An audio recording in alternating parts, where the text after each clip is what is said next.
Okay, good afternoon. Welcome back. This is part two. This is our work session at Las Cruces City Council. Today is Monday, August 23rd, 2021. It's approximately 3:04 p.m. So we have two items on the agenda. The first one being the city strategic plan implementation, and the administrative officer, Barbara De Leon, will be presenting.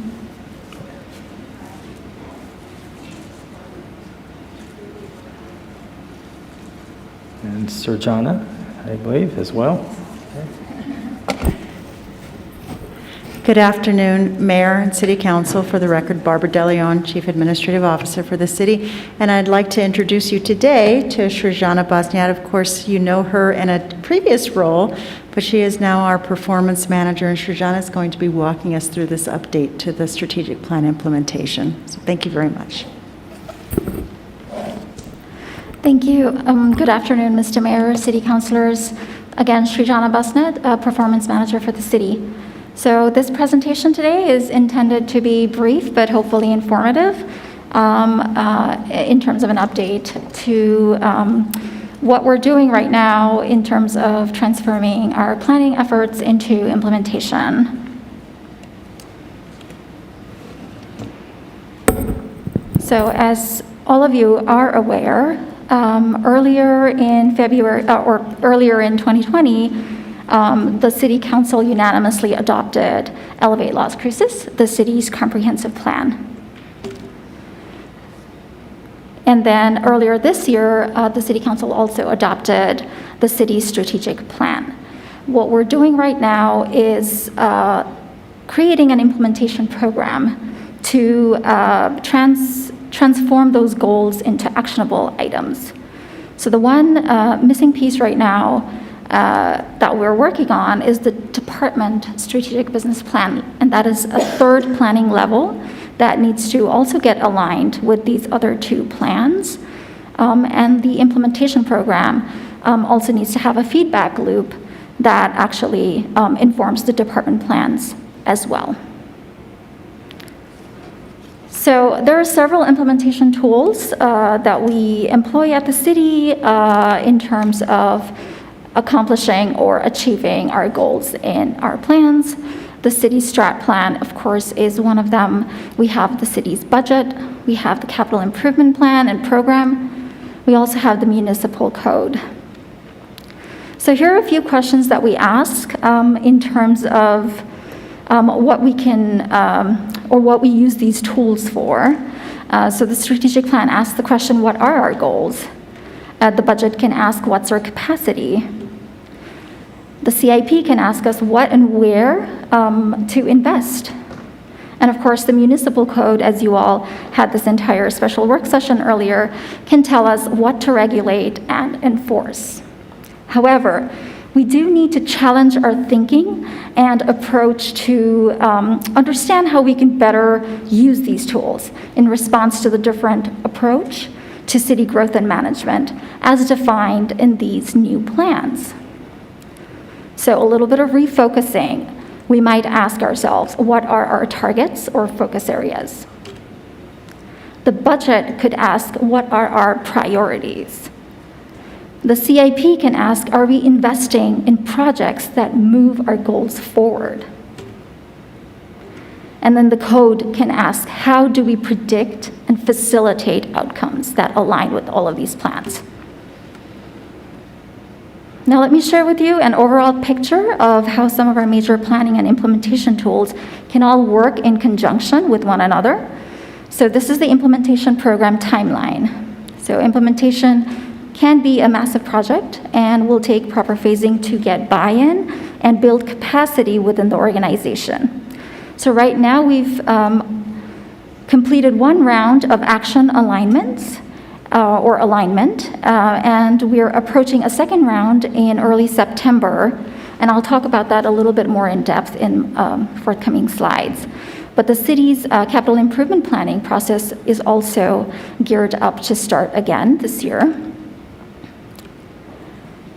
And then so we're predicting that in November of this year, we will enter, or rather, we will have somewhat of a completion of establishing key performance indicators and benchmarking for the city that also works in conjunction with the Elevate Las Cruces performance report that is presented to P&Z eventually and shared with City Council.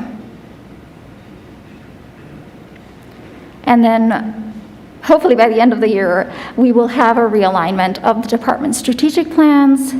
It's going to take a little bit of work, but the idea is to get that coordinated with any changes to Elevate Las Cruces, but also be very consistent with the budget process so both of them can inform each other. Then further out, there are some milestones. In March of next year, or the same fiscal year, but next calendar year, we see that the City Council it was proposed initially that the City Council would have a work session for Elevate updates, and then that would follow with budget presented to the City Council. There will also be actual amendments that City Council will perhaps adopt kind of mid-May, and that will be followed by, again, the budget CIP, but also the final updated department strategic plans. So eventually we want to end this first initial phasing with the completion of performance reporting dashboard and also establish an evaluation process. So to detail out some of those steps a little bit more, we have kind of these three broad steps. One is to identify, align, and communicate. We also have a research and design, and then measure and evaluate. So just real quickly, what are we identifying? Right now, we're actually identifying actions that would actually implement the strategic goals.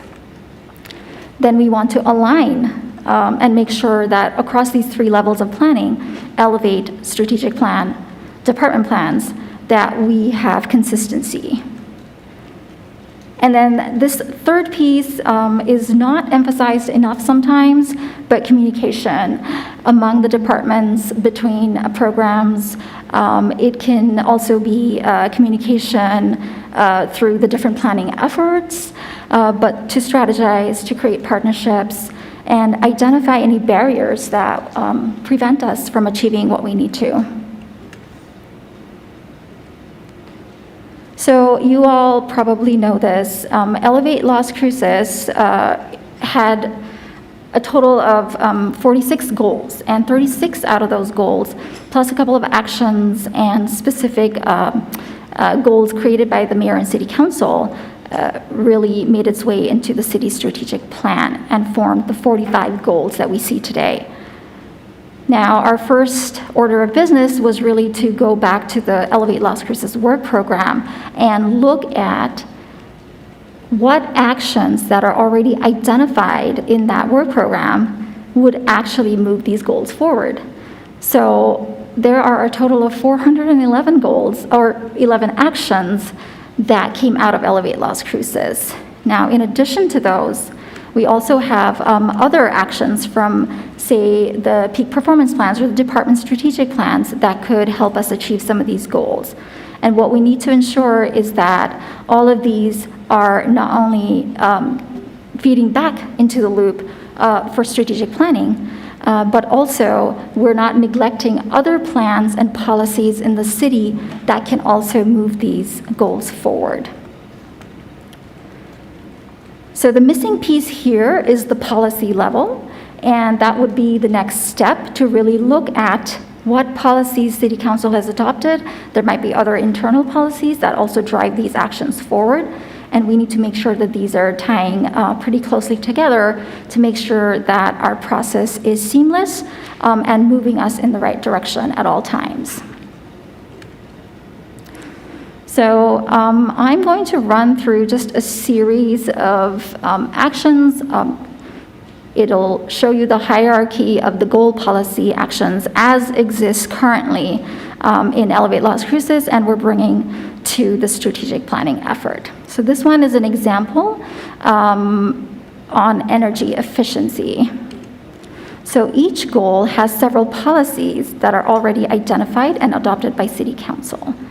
Each policy also has a series of actions that move that policy forward and help us accomplish those goals.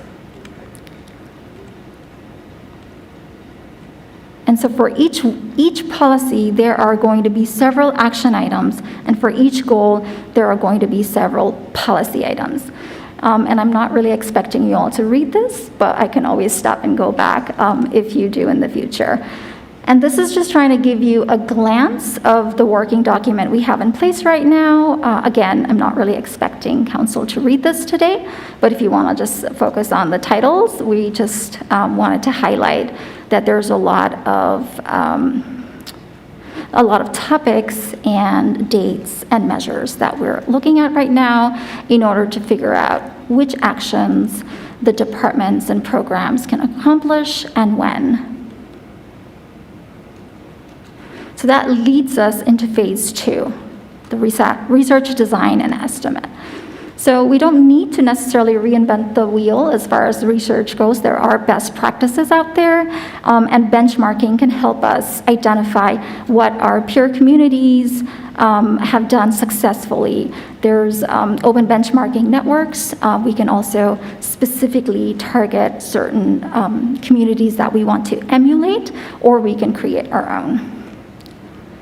And then that leads us to design or decide what key performance indicators and measures we're going to be using in order to track the success of the implementation program. And then last but not least, we also need to figure out what the target initiation or completion dates will be. When can we get these tasks done? But also what is the resources that need to be dedicated in order to make it happen.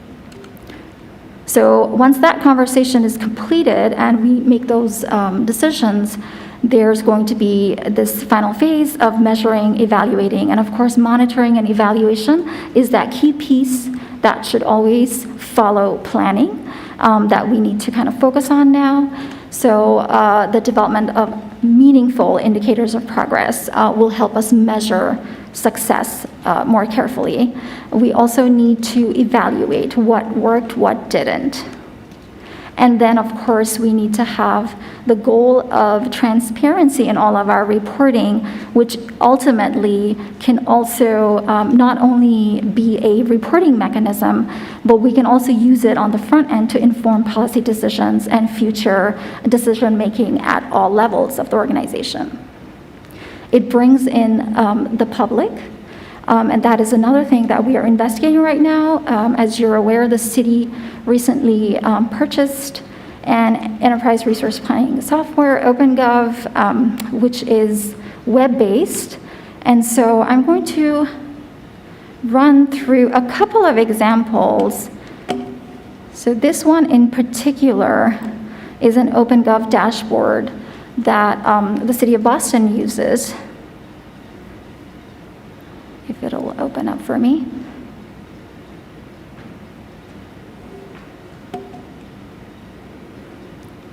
And so Boston, again, they had their comprehensive plan, which they call their general plan. And then they have these broad goals of affordability, of access to opportunity, inclusive economic growth. And they all have a set of indicators. So I can click on walkability. They have this commitment to increase the walk scores. That's their measure. That's how they're actually going to report success, that if they increase their walk score, that means they've achieved better walkability. And then you have an active or interactive platform to kind of see how through the years things have changed. You can also compare. Again, this can be something that we do through our Opengov platform.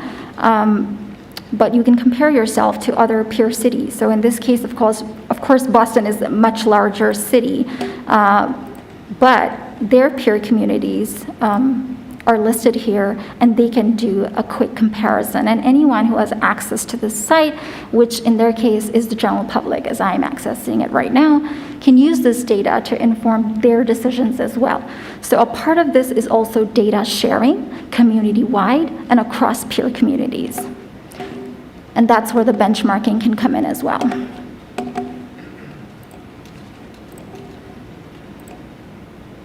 So this one uses a different platform, but again, it's an example. Fort Collins is a peer community for Las Cruces, and they have a climate action plan that they're tracking. And what they're measuring are just a few critical things, but when they report it, it just makes sense. So they keep it clean, but they are tracking this data and they're collecting it, and that's what we need to be doing, is the data that we're collecting. We need to make sure that we are analyzing that and reporting on it in a way that is useful to everyone. And then here we have an example of our own in-house GIS, and I have to sign in, sorry, GIS interface. And what they did is called story mapping. And this is an example of the affordable housing story mapping that they've used. So just because we have one software doesn't mean we're restricted to it. We have all of these tools available to the city that we have invested in. And so we should be able to have multiple ways of using data, showing data, and tracking performance.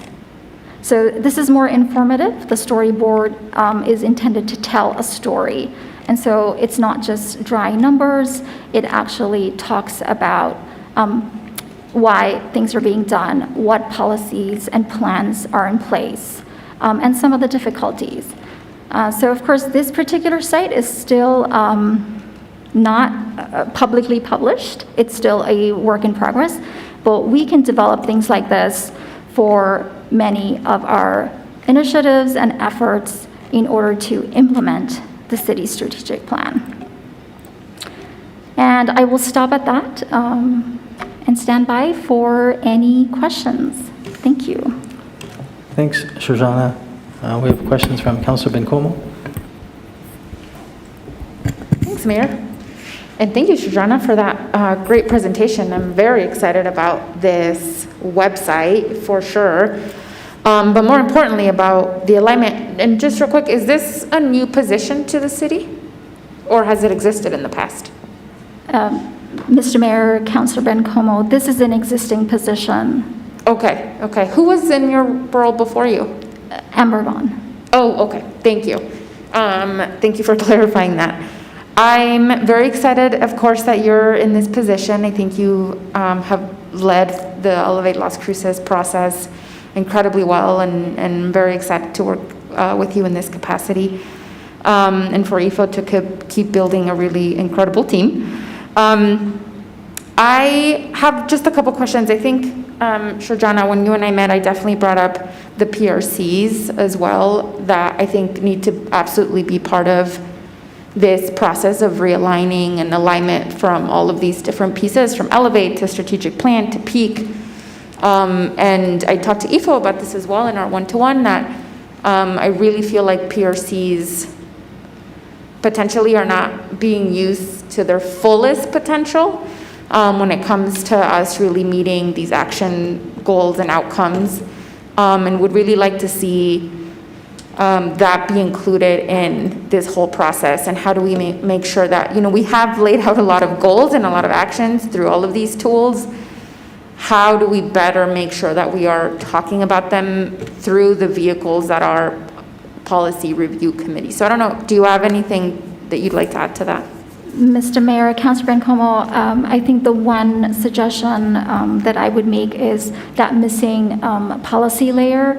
I think talking about that and using that, I do believe the PRCs have a facilitation worksheet that was developed. That might be another way to go.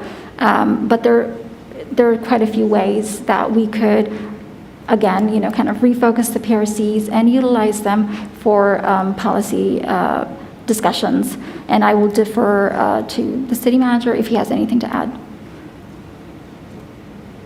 I talked to Aoife about this before, but and I think as the chair of a PRC, I think that's obviously on us as well as counselors, right, to set that agenda, but I just think it needs to be an intentional piece in this conversation about alignment throughout the city, especially as we're talking about policies. Thank you, Shoshana. The other question, not even a question, honestly, is just a comment that I'm very glad that you had that second set of questions around budget and all those pieces, because I feel like I had brought that up the last time we passed a budget. I talked about this. I talked about, is this budget representative of our priorities? And I didn't say values, I said our priorities and the challenges that we're currently facing. And so for you to have presented that today, that feels, I think, really important to me. And I certainly don't want to assume that the budget process is perhaps on like autopilot, right? Leanne might say absolutely not. It's very complicated, and I'm sure it is. But I do sometimes feel like it can get a little autopilot-ish and is that budgeting process is not more intentional in looking back at these pieces, elevate strategic plan and saying, where are the priorities that have been set forth by the council, and are we investing in those in a meaningful way?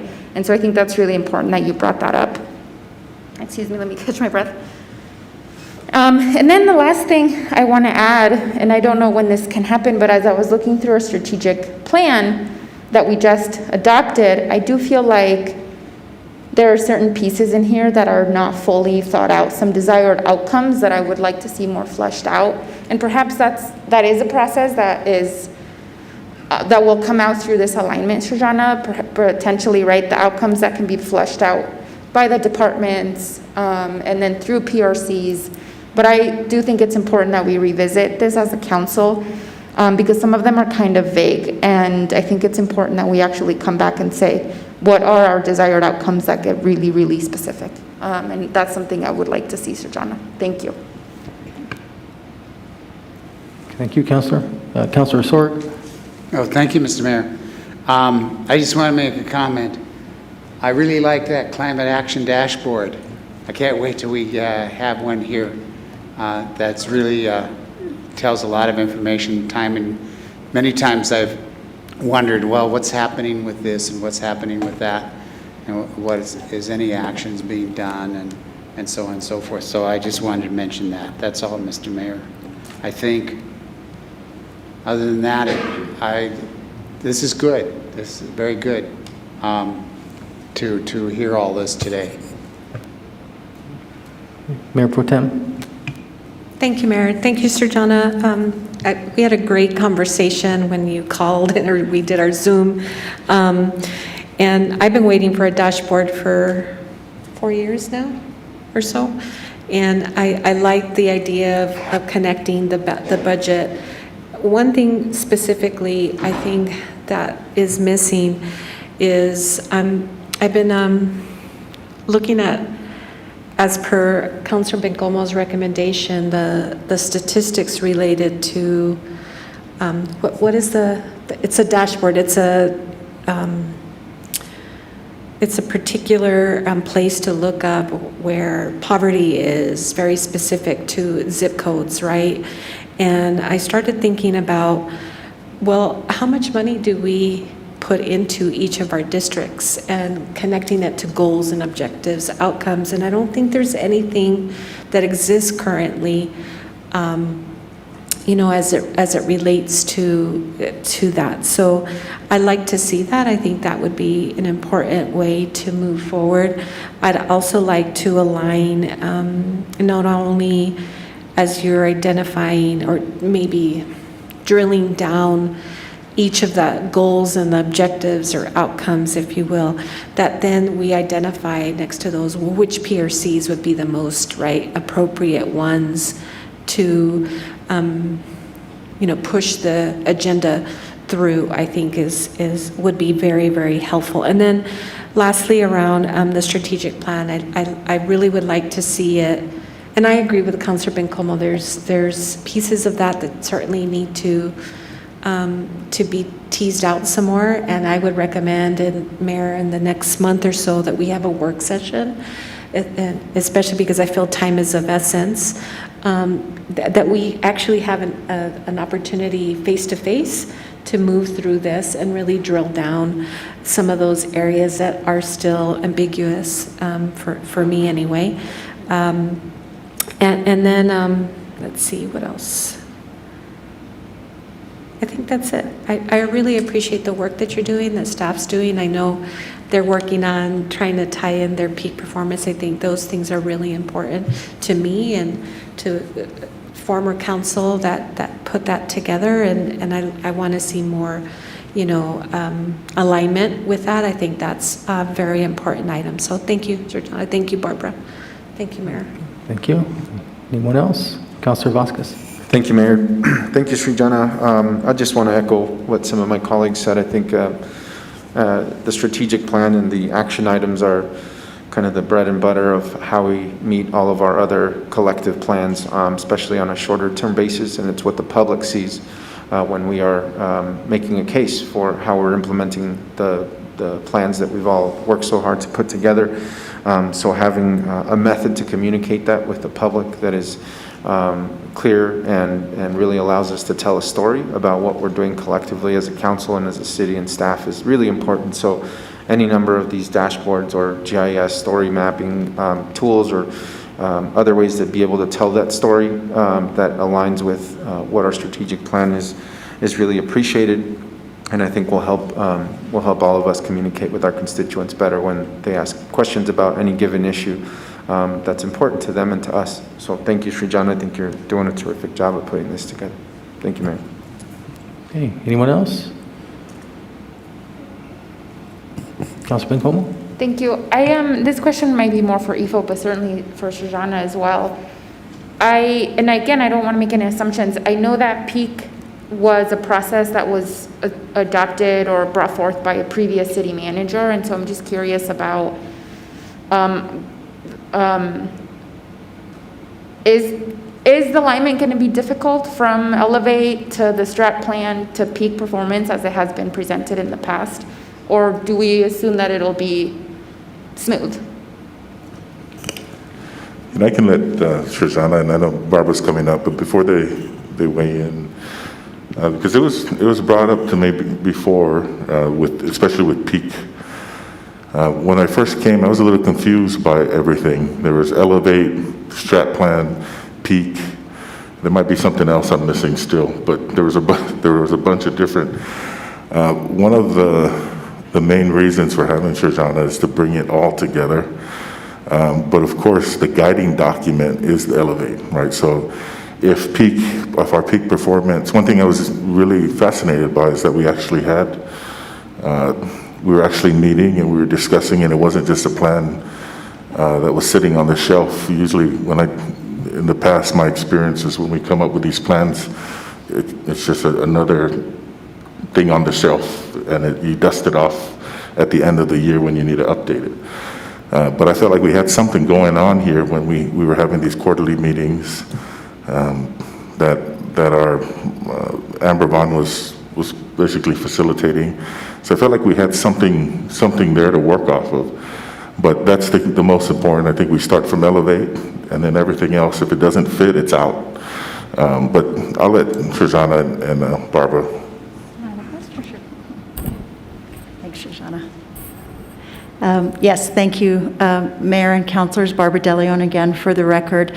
As Srijana laid out that kind of planning hierarchy going from Elevate that you adopted to the city plan that you adopted, and of course Elevate being very long range, the city plan being that 3 to 5 year time frame with a 2-year review and refresh.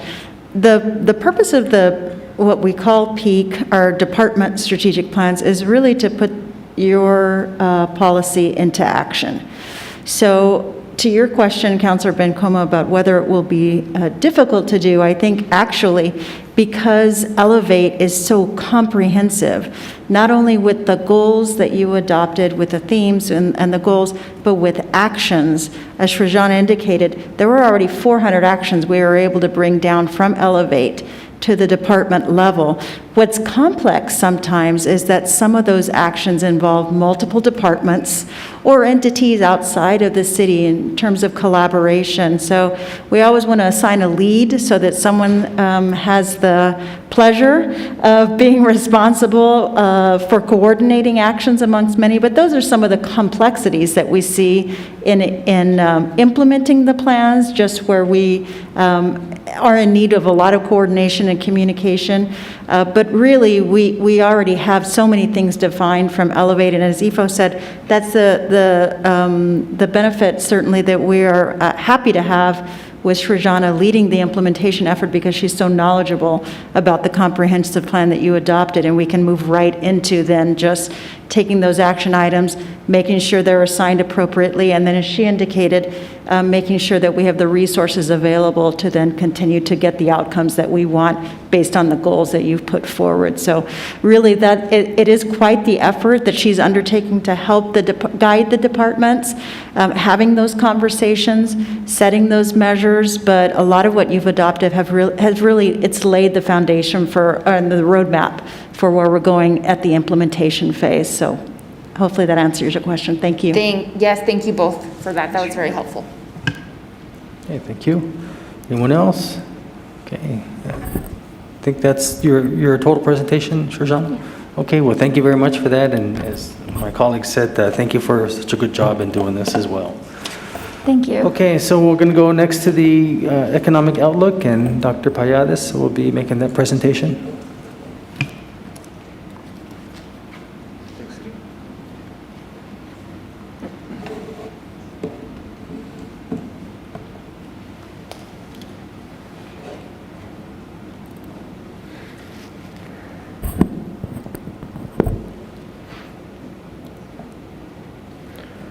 Good afternoon, Mr. Mayor and members of the City Council. My name is Francisco Payares with the Economic Development Department, and we will be presenting to you the economic outlook of the City of Las Cruces for the second half of the year, right? Well, at least the midpoint time.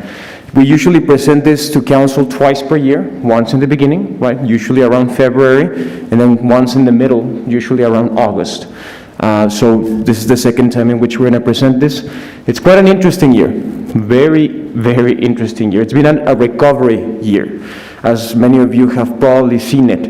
And it has a lot of implications specifically on the labor market. So this specific outlook that you will see today is very focused on labor market and some of the different data that we can observe from it, from the local economic perspective.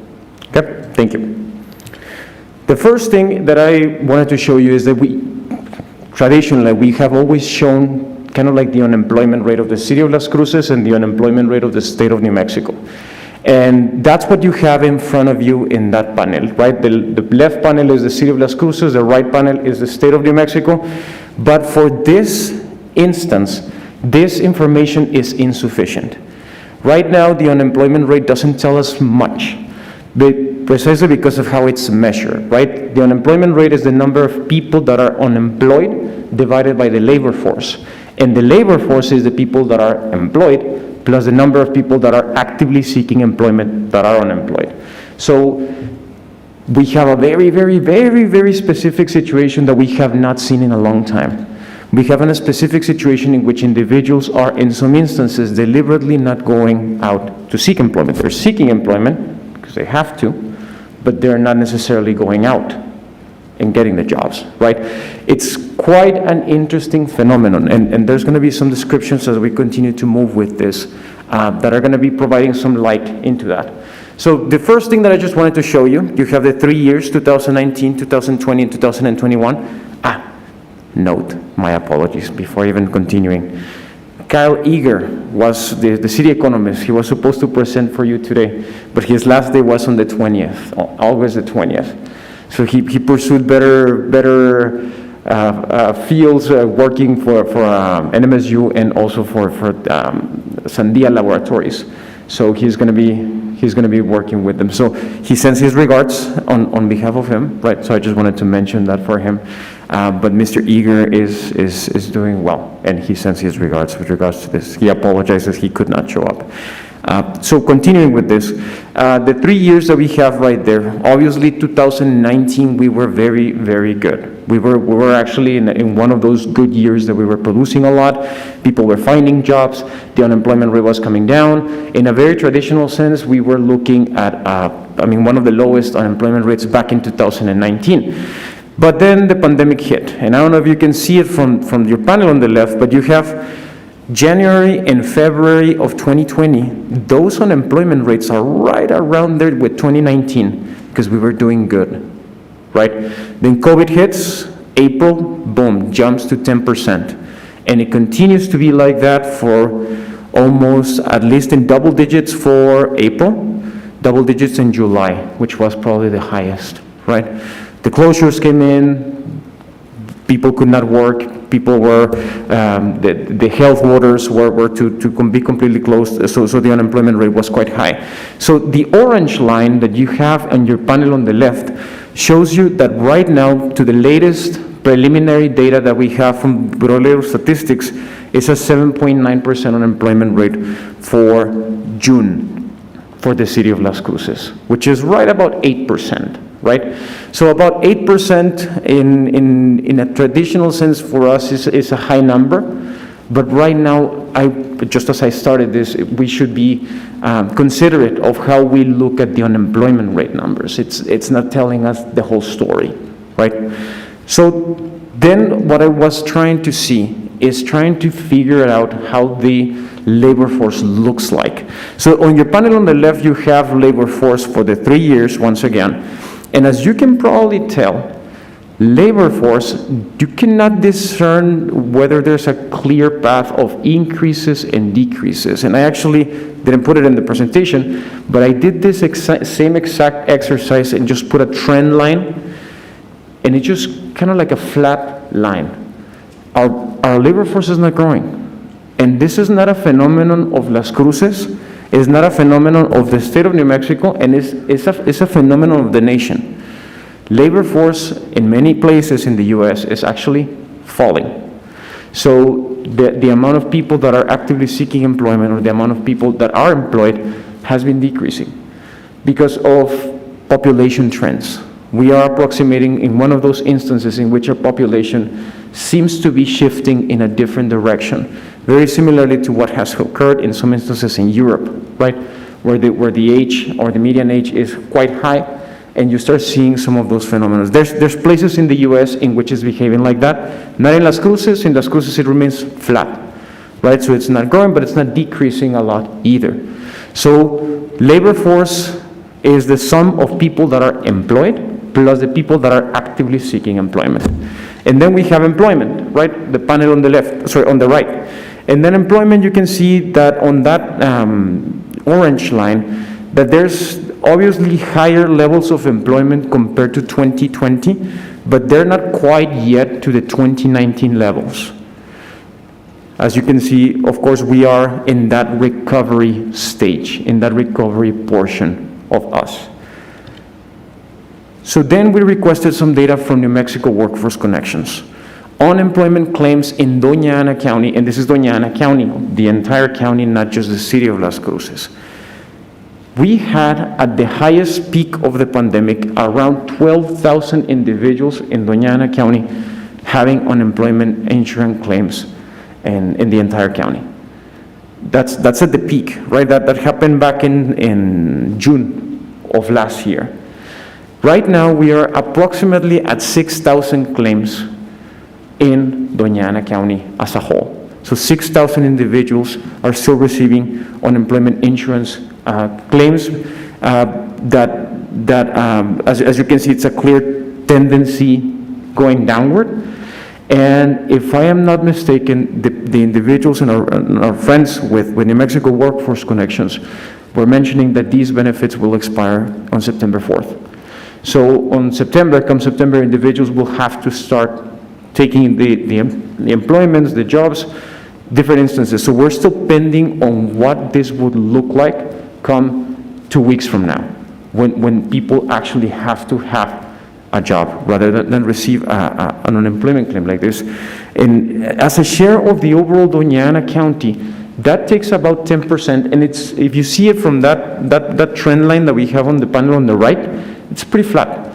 So that means that consistently throughout the entire pandemic, we have accounted for about 9% of the state's unemployment claims, which is normal, right? That's the size of our population, it's the size of how we would behave for us.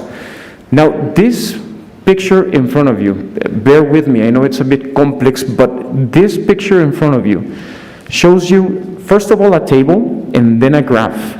The table describes at the beginning of the pandemic, right? And the latest data that I have. So let me see.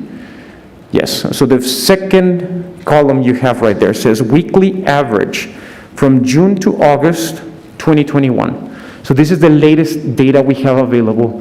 On average, for those 3 months, how many people usually claim unemployment insurance benefits, correct? And then on the third column right there, you have at the beginning of the pandemic, from May to July 2020, how many people used to be claiming the unemployment insurance. The tendency that you can see from both of those by the different industries tells you a lot of a story. If you scroll all the way down, and I don't know if you can see the cursor, but right here is food and accommodation services. At the beginning, there was about 1,900 individuals in this specific industry. But now look at this number when you compare it for today. Well, not today, but the average in these past 3 months is 563 individuals, 564 individuals on average, right? So you can see then from this graph on the right, which sectors and which areas have been able to recover the fastest from the pandemic. So the way in which I want you to interpret this graph on the right is that it is a negative number that represents a decrease in the number of claims, and it's a percentage change. So if it's the greater the negative number, means the faster they've been able to recover. So from here, we can see that arts and entertainment, food and accommodation services in the Doña Ana County area have been able to recover the fastest, right? And you can tell. I mean, you go to the restaurants and everyone is hiring. Everyone is looking for people. And especially it's a hiring sign. In some instances, there's cases that I don't have enough staff. I cannot serve you. I apologize. I can only take this many tables. Precisely because it has been one of the quickest industries to recover. As we continue to go down, there's actually some industries that have turned the opposite, that started quite well, and at the beginning they were not part of the bigger share, but right now they are taking some of those claims, such as construction and public administration. Now, who are these individuals, right? These are the industries in which they are, but who are they? When we look at the demographic characteristics, think of these numbers and the change, and the percentage change is that percentage delta, as the same fashion as I was describing it before. The larger the negative number, the faster they recover, correct?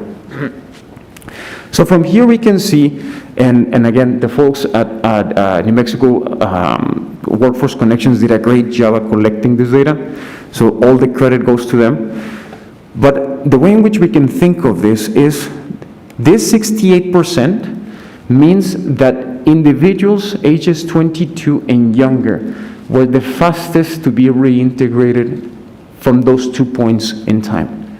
So it changed from having at the beginning of the pandemic about 1,200 individuals to, in this past 3 months, an average claim per week of 395.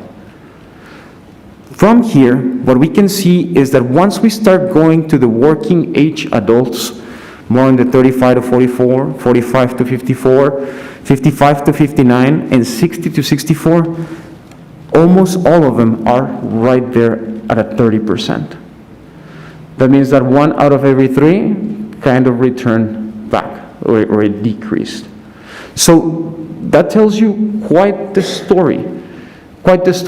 There are, and it's again, it goes back to this instance that I was mentioning. It's an interesting place to be analyzing things from nowadays. So we can see that this reintegration has been a bit slower, at least compared to the reintegration of the individuals in a bit of younger age. Another interesting aspect to see from here is that females at the beginning of the pandemic represented almost 1,500 more claims per month than males at the beginning of the pandemic. But right now, even though it's still a larger number, they have been able to reintegrate much faster to the workforce than the males, which is another interesting thing to consider. And now the difference between these two numbers, right, in the average that we have had currently, is right about a difference of about 300 individuals, which is a lot less than the 1,500 we originally had. So that's from the demand of labor, right? Sorry, that's from the supply of labor. What about from the demand for labor, right? For the employer, when they want to hire someone. From the demand for labor, from the employer's perspective, we have seen that they have published, and again, this blue line represents 2019, green line represents 2020, 2021 represents the orange line. In almost all cases, the orange line has been exceeding the other two lines. These are new job postings that had the keyword Las Cruces attached to it. Job postings that had the keyword Las Cruces attached to it. New job postings in our community are increasing at very, very rapid numbers compared to what it used to be. What does that mean? Employers are seeking for people. That is in essence what it means, at least at a faster rate. And it's expected, right? We're recovering from where we were. So they're trying to hire, they're trying to bring back their operations at least to the level they used to have in some cases, in other cases to potentially even increasing more than what they used to have. On your right, you're gonna see a table that has a list of the top 20 occupations that at least in the second quarter of 2021 showed up in the search that we did. The occupation that is hiring the most is registered nurses. At least 552 ads related to registered nurses. Retail salespersons, truck drivers, customer service representatives, cooks, administrative assistants, fast food counter workers, first line supervisors, and just continues down the list. This means that these are the sectors that are hiring, that are bringing jobs, that are continuously looking for people, at least in the second quarter of 2021, that were advertising their positions. That's from the labor force standpoint, from the demand side and from the supply side. What it's telling you, it is that businesses are looking to hire individuals. They're struggling for multiple reasons. And this is what the message that I wanted to deliver. In some instances, there is a change, there's a reluctancy for going back to work. And maybe it's because you're not fully confident that the pandemic is over. You're still scared. Perhaps you are not feeling trusted as to go, as in oneself, right, not in anybody else, in going and searching for a job that could put you potentially at a risk. So that's something that is telling us a lot. Second thing that we wanted to mention from here is prices, and I think everyone has been able to see this. A very important determinant. When I was talking with Kyle, what are we going to present to council? Labor market and prices from the housing market are something else. Right now, from the data that we collected from Realtor.com, the median listing price, and this is for used and new homes at Realtor.com, and sometimes those prices are inflated because people want to ask for more, right? Median listing price in Realtor.com in June 2021 was $283,000 for median listing prices of homes in Las Cruces. If we compare that same month to 2020, that's about $240,000. That's a difference in 1 year of $40,000. $40,000 appreciating from 1 year in 12 months in median listing houses. Now, again, we have to take this with a grain of salt because median listing prices are in some instances inflated. You don't always pay what it is, you ask for more, all of those aspects. But that is one of those rough measures that we have for potentially gauging what is the level of hotness, right, in the housing market, at least in this case. The panel on your right shows you kind of like a classic case in economics. High price leads to high supply, at least usually does. And in this case is one of those instances in which it did.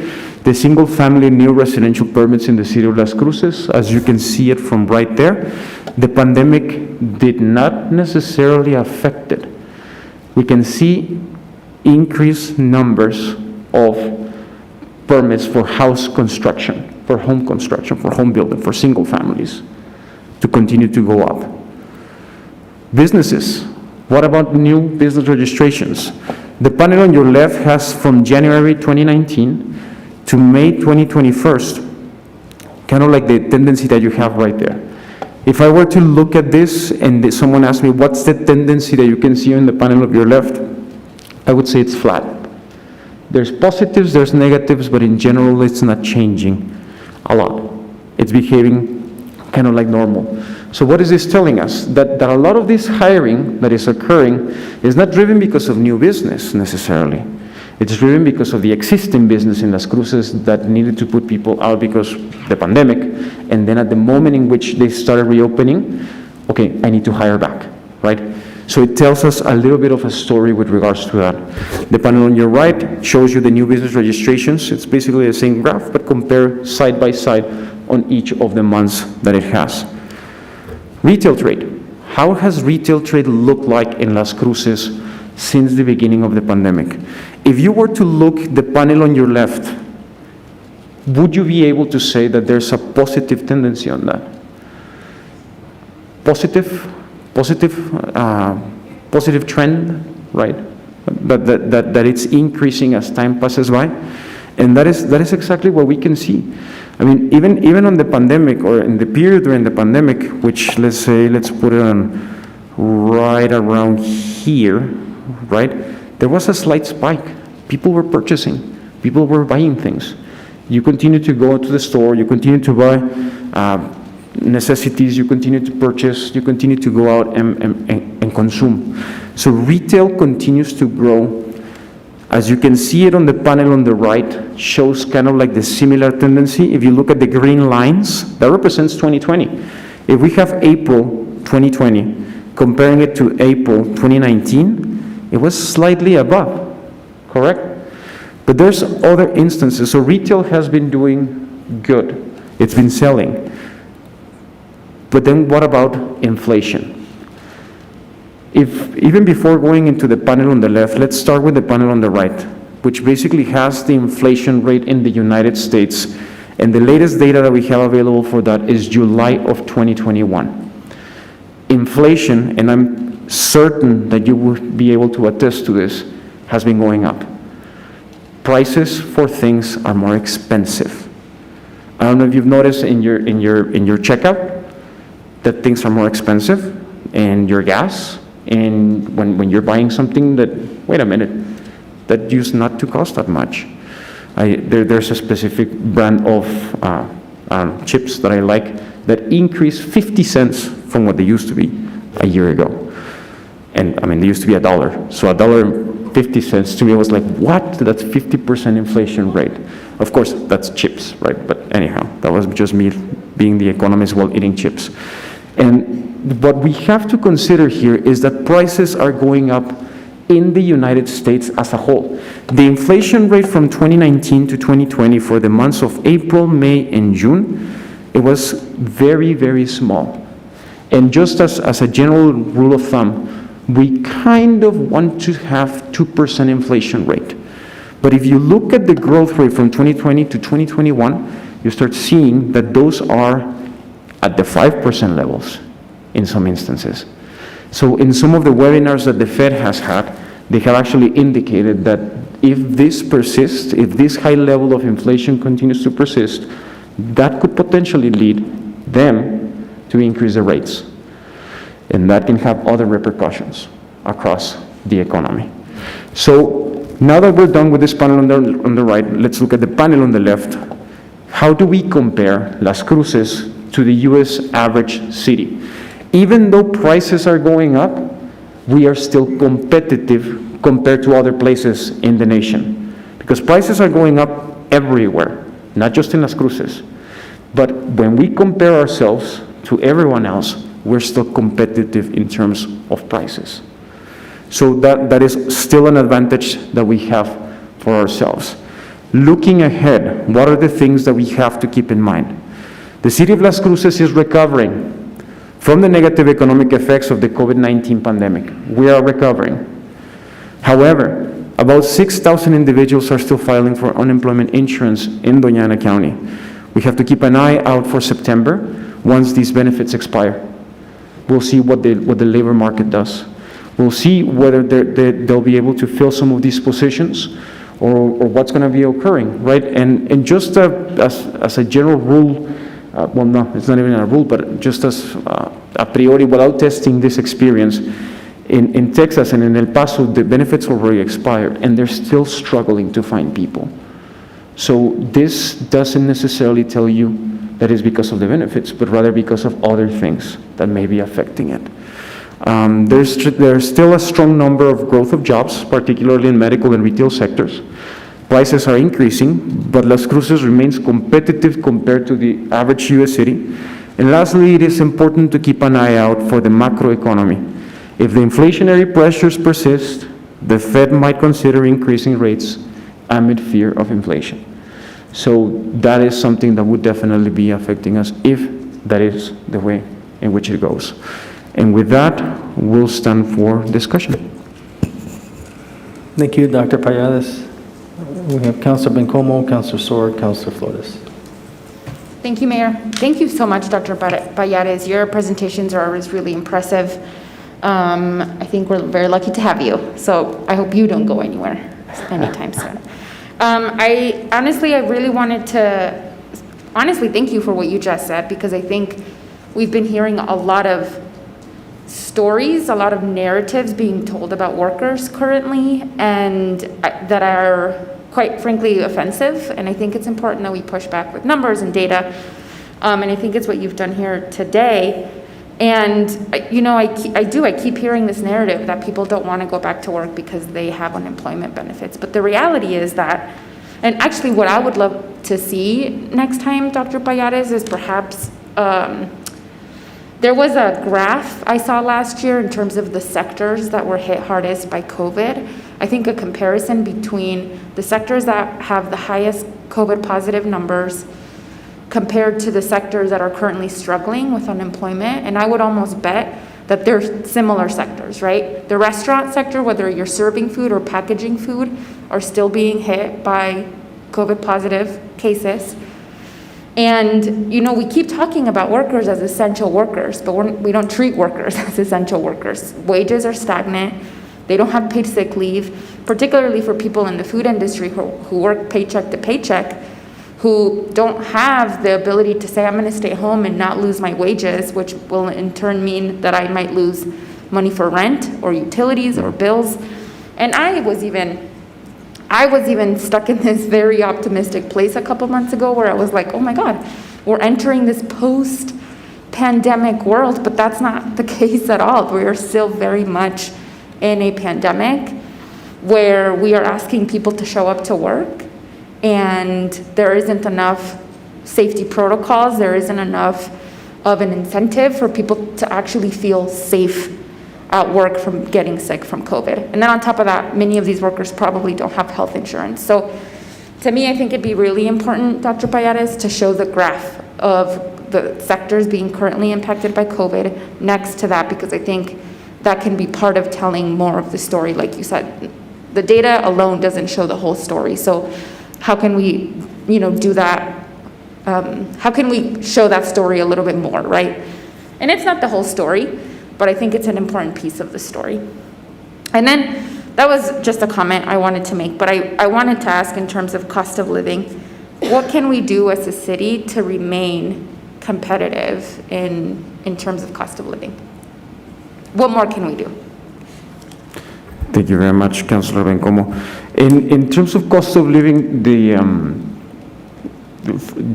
sorry, and perhaps I should, Mr. Mayor and Councilor Bencomo, should I perhaps ask further clarification from the city government perspective or as a city or as a whole? I was asking as a city government perspective.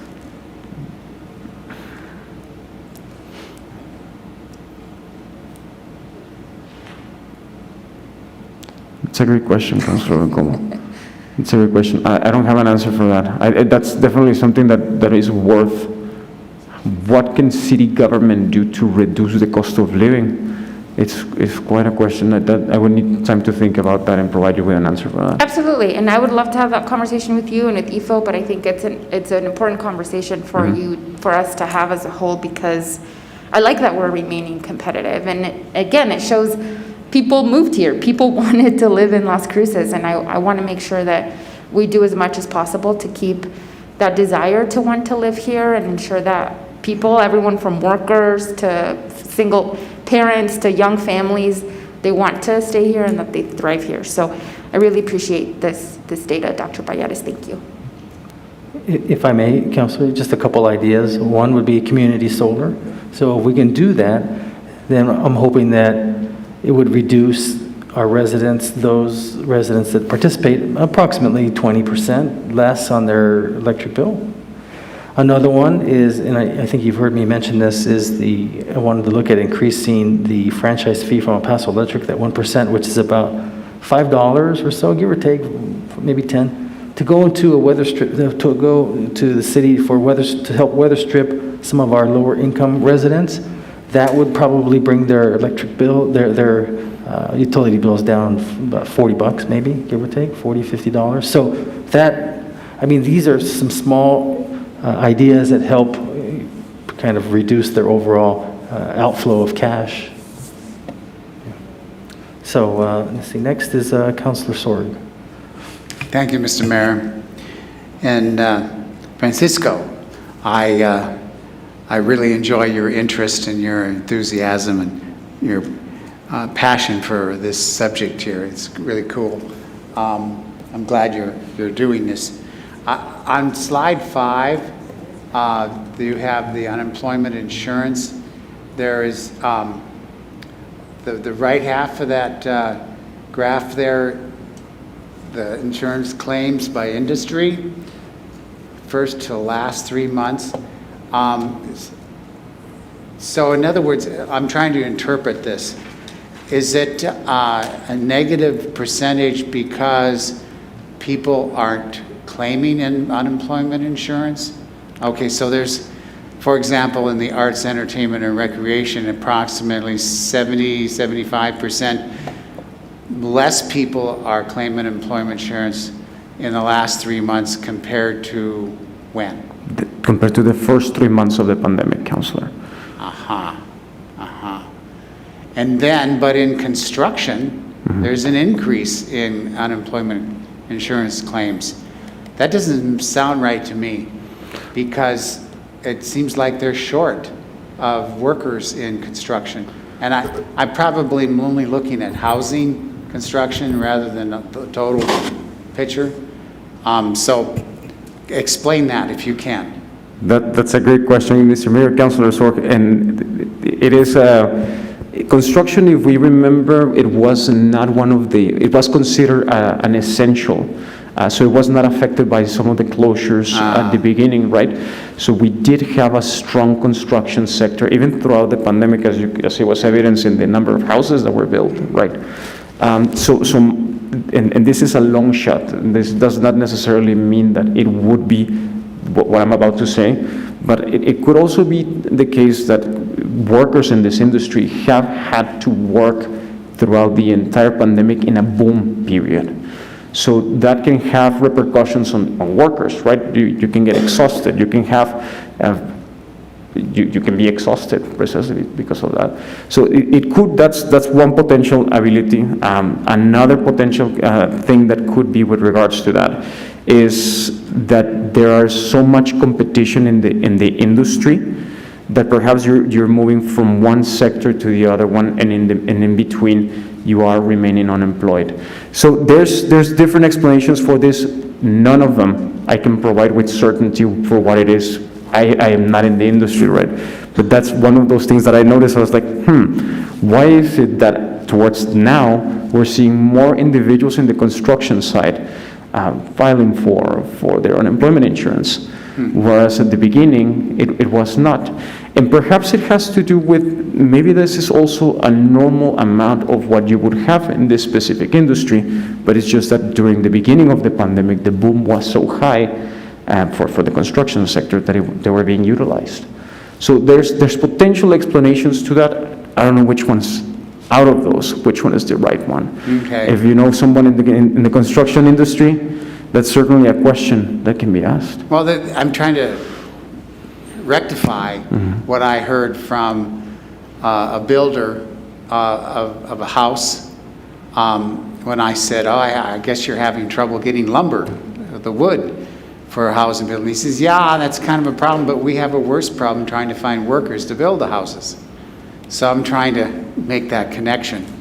I don't see it, how it fits with this graph, I mean. And then public administration, are we talking about local government and so forth? That can be local Yeah. governments. That, if I'm not mistaken, also encompasses some of the schools as well. Yeah. Schools, yeah. So it can Yeah. have, it has a broader definition, but yes. So if we look at the construction sector, Councilor Sorg, the calculation was made from 493 that filed their unemployment insurance claim to 632. So it's an increase of relatively 140 individuals, which is not that many for the entire county. So it looks like a very large change because it's in percentages, Yeah. but in terms of people, it's about 140 people. Yeah, that's not much, right? Okay, got it.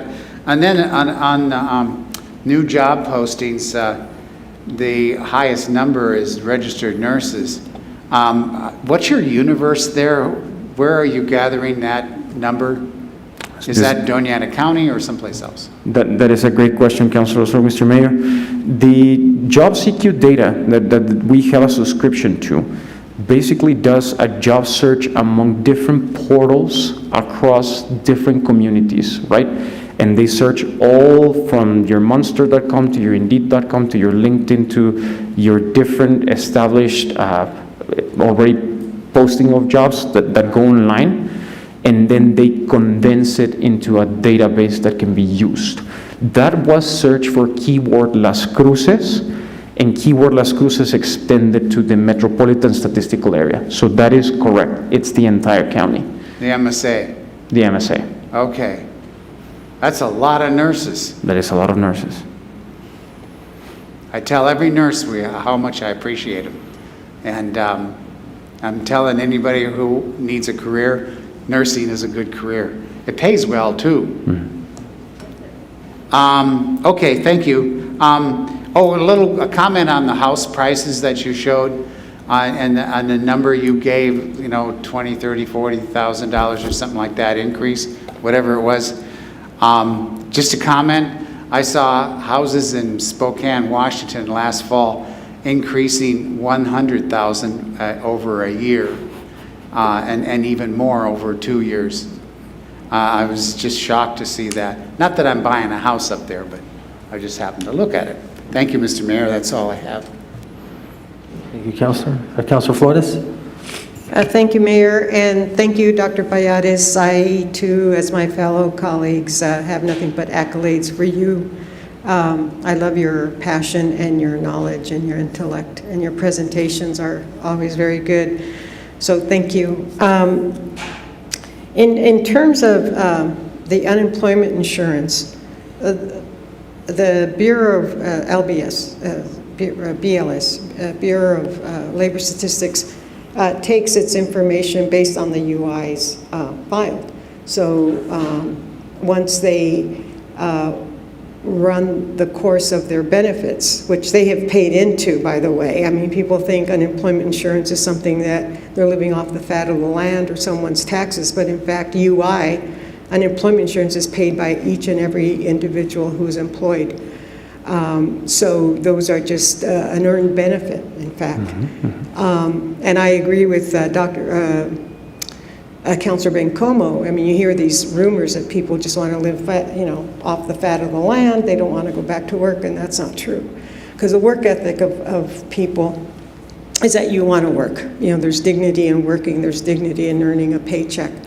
My concern is that once the person stops the UI benefit, does the BLS track the fact that it's ended and has gained employment elsewhere? Or is there, or does it just end and then they take their employment data from an unrelated source? Mr. Mayor, Councilor Flores, that's an excellent question as well. And actually, the unemployment insurance claims, we get them from New Mexico Workforce Connection. So that's a question I can definitely ask them. Because once that's a question, that's a very good question, because once they are done, come September 4th, how do you know who landed in a job and who did not? So that's a great transitioning question, and if they're not already thinking about that, maybe that's something that we can discuss with them to see whether that's even something trackable. Thank you. Yeah, I don't know if it is trackable, but it'd be great to see if our state Workforce Solutions is in fact tracking that. Thank you. And my next question is retail sales. Are those retail sales that are like the brick and mortar, or does that include online retail? Because I think that I think if I recall, the number was high in retail, and I think it might be attributable to the fact that a lot of people were forced to go online instead of going in store, more brick and mortar shopping. Is that trackable too? Is that reflected in our data? Mr. Mayor, Councilor Flores, the retail data, to my knowledge, is brick and mortar. But that's also another thing that I know the state is tracking for sure, because we do get a portion on gross receipts as split by the population, right? So I know that the state is tracking retail sales somehow. But to my knowledge, this data in front of you right now is brick and mortar, because that's the portion that we get the share from the GRT as gross receipts. It'd be great to see, I'm sure, because I know I did about a new computer, a new printer, several items online because of COVID. So I imagine if I did, that, then it would, I think the numbers might be different, but it'd be great to ascertain. And then I think some people who have done retail shopping, like a lot of people are doing their grocery shopping, and I think have gone back to that too. And is grocery shopping considered retail? Yes, it is. Oh, okay. All right. And then my question about inflation adjustments. You said the feds would really have to, look in there and everything. So I know Ben Bernanke, you're familiar with Ben Bernanke, was asked a question. I can't remember how I came upon an interview, and he was asked, how do you adjust inflation? And I don't know if he was kidding, he didn't appear to be kidding, and he said, oh, that's quite simple. All you do is move the decimal. Ben Bernanke. So if we have somebody like that taking it lightly, well, I don't think he's in that position anymore and hasn't been, but how can we leave it to the feds? What do we do? And I think that's just a rhetorical question on my part. And but I don't think that there's been serious consideration. And there's a lot of talk about how, anyway, just in terms of what the, quote, feds are doing, isn't really helping where we are with the setback in COVID. And And I have, my own personal opinion as to why that is going on. But, so do you really see that the feds would do an inflation adjustment that would benefit the people? I mean, we, the people of Las Cruces, being, in New Mexico, being the poorest state in the country. Thank you, Mr. Mayor. Councilor Flores, the Fed is known for making adjustments depending on, so the Fed, and it's one of the few Feds one of the few central banks in the world that has what is called a dual mandate system. The what mandate? I'm sorry. Dual, as in dual mandate system, as in they have to seek full employment, which is right around 4%, while at the same time they try to seek inflation controls. That's very peculiar for the United States, because not every central bank in the world does that, right? For instance, in Mexico, Banco de Mexico, the only mandate that they have is completely dedicated at controlling inflation. It's up to society to seek economic growth. It's up to society to seek full employment. Central bank just controls for inflation. Not in the US. In the US, you have a dual system, right? You have to keep that balance as to how much is too much inflation and how little is too much, or how large is a large unemployment, right? So they're constantly balancing that. If 5.4% unemployment rate is high, is very high, and I think that depending on what economic measure they're looking at, if they think that the economy is strong enough to take a hike, they could take it. Precisely because 5.4 is a high rate. Yeah. It's one of the highest we've seen in a long time. Since probably the Great Depression? No, not since the Depression. In the 70s, we had a very high inflation rate, if you remember, in the 80s. 90s, también. Right. So maybe one of the highest we've had in 10 years. Okay. So it's pretty high. So that can drive them to take that action. And again, I'm not with them, right? I'm not with the Federal Reserve, but I have heard them, at least at some point, with the potential of increasing it if this persists.